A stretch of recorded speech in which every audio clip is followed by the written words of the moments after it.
Hey there again everyone, it is Spoofer here again with another video for Vadim M. Without further ado, let's get on to the meat of this topic. I can assume you're all familiar with the Come Fly With Me cheat, which makes your tank fly around like a plane.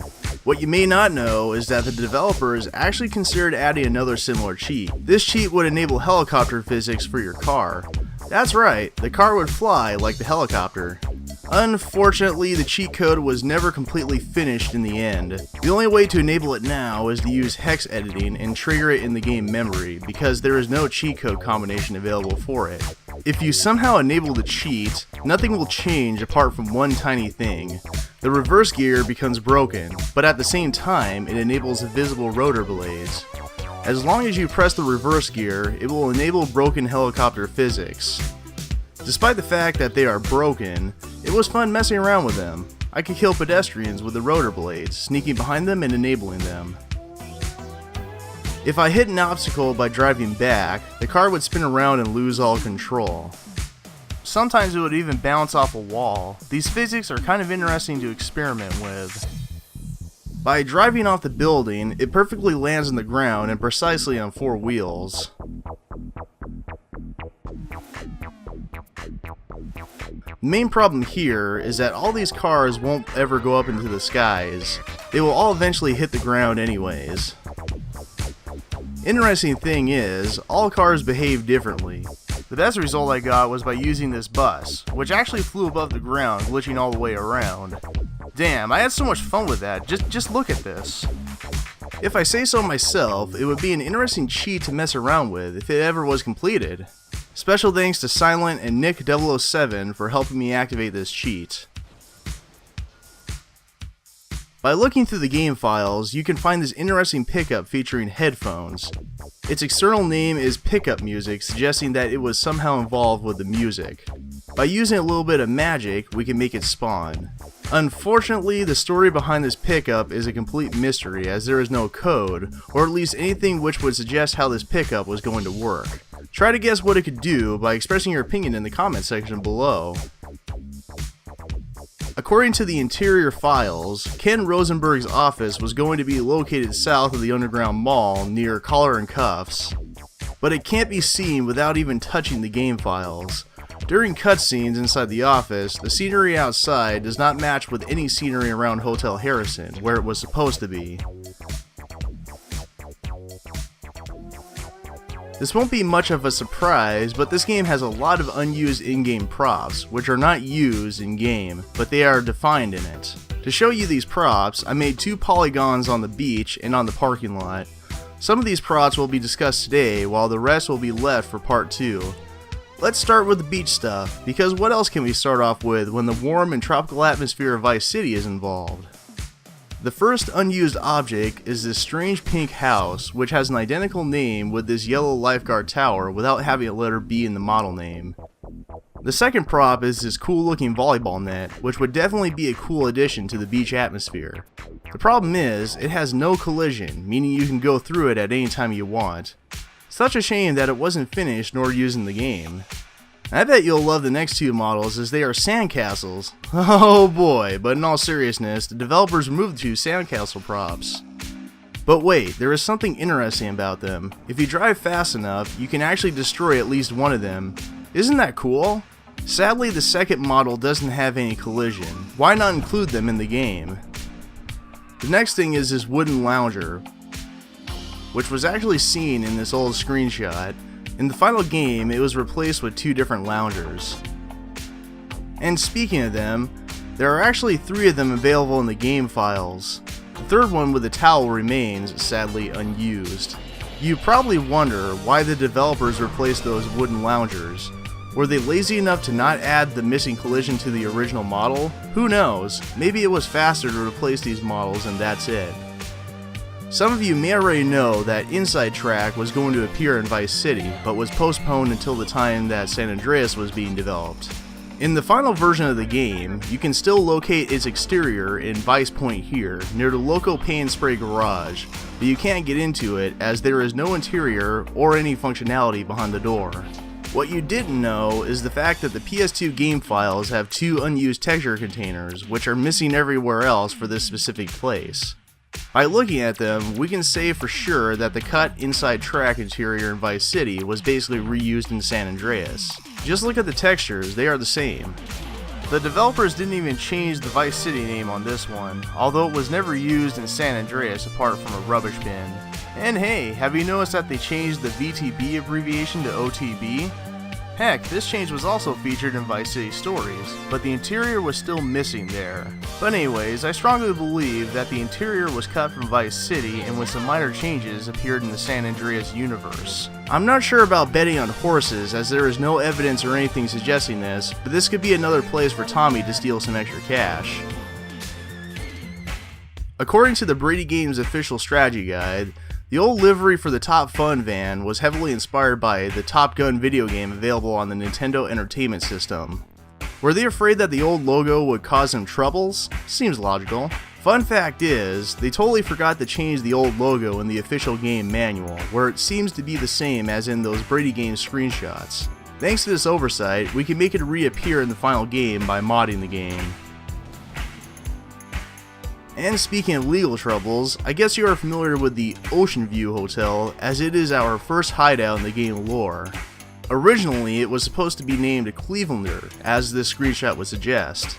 It seems the name was based on a real hotel at South Beach, Florida, with a little bit of its exterior.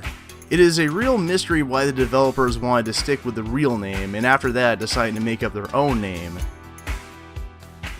Here is an unused model of a bus shelter, which was seen at least 2 times, for instance in these 2 screenshots.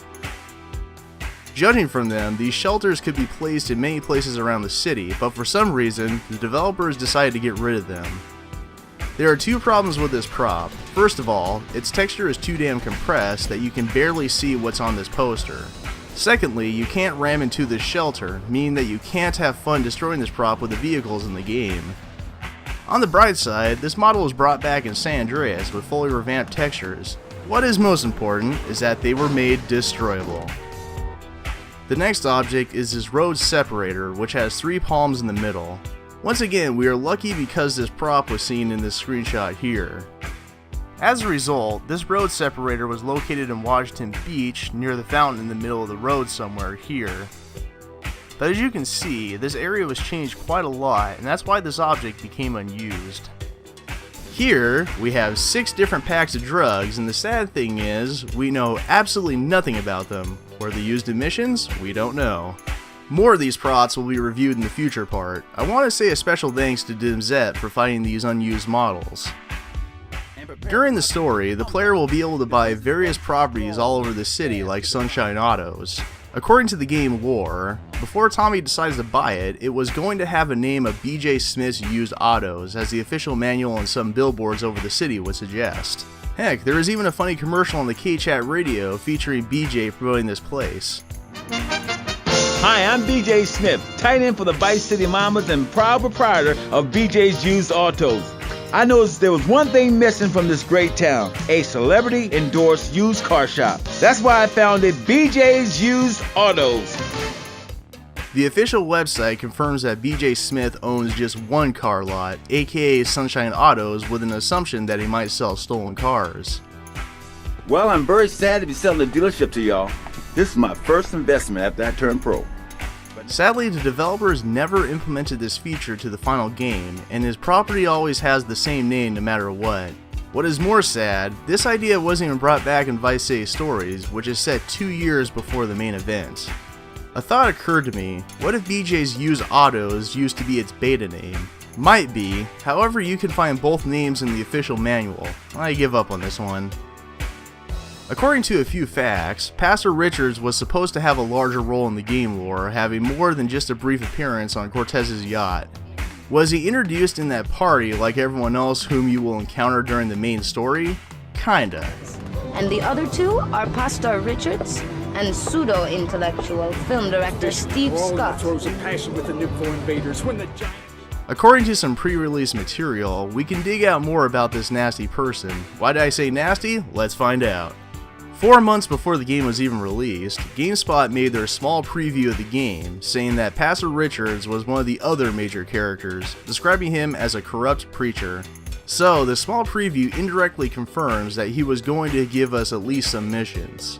The next tidbit was left in the Game Master magazine, where it is stated that Pastor Richards was a fire and brimstone preacher who was raising money to build a statue of himself for the people of Vice City and a Hawaiian mansion for himself.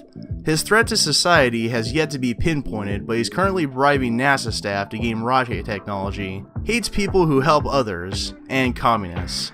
Well, Rockstar sure wanted to make a good, stereotypical, corrupted preacher. Let's not forget that he has official artwork, and the developers also shared his concept art with the community, meaning he was in development for a long time. Despite these facts, he never appeared nor gave us his crazy missions after the party, which make those previews describing Richards completely pointless, or at least after the game was released. Many people believe that this character was cut because his voice actor, David Green, passed away during the production of the game. Honestly, this is a complete mystery, because according to the Internet Movie Database, the specific actor was featured in Law & Order in 2004, and after 2 years in another film. How could this possibly be? Is it another myth that everyone believes in? Honestly, I don't know. If you had a sharp eye, you could spot a misplaced pedestrian during the Messing with the Man cutscene right here. By fixing his coordinates, we can bring him back into the scene, so let's compare his appearance to the final cutscene. They said Cougar says you can handle a bike pretty good. Yeah, how many more errands? As you can see, there was a purpose to hide him under the interior, because judging from his animations, it should be a female waitress, but for some reason, Rockstar used a completely different skin for that. In the Hogtied mission, this dude appears again, but very briefly with the same girly animations. His model name in both cutscenes is M Server, which is a copy of another model by the name of M Goon A. It really feels like they didn't have time to make or implement a female server, and hid this dummy character in the first cutscene as fast as possible by changing his Z coordinate, but very poorly. By the way, the bartender in that cutscene also appears to have some unique animations, but due to the final camera angle, he was left behind. While we are here, I want to give a huge thanks to Mr. Jago for fixing those animations. Have you ever thought about the security guards working for the Patrol Invest Group, or simply Pig? I bet you have.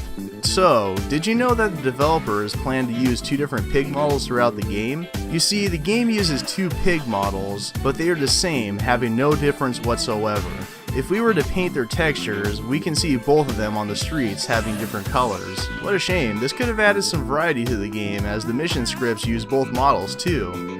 Just look at this. Wouldn't it be great to see some variety here? Dang it all, Rockstar. Some of you may already know that there was a cut character by the name of Mr. Moffat, whom Tommy would help to escape. If you don't know who he was, pause the video and read this unused text found in the game files. The sad thing is, people always refer to this model saying that it was taken from the game files, adding that it is Mr. Moffat. The truth is, this model came from a mod made by AAA's ages ago, which was never released. Sadly, the original model of Mr. Moffat was never left in the game files. Maybe it wasn't even made, but who knows. That's all for today's episode. If you want to see more content like this, please click the subscribe button below. This has been Spoofer voicing for Vadam again, signing out. Have a great day, everyone.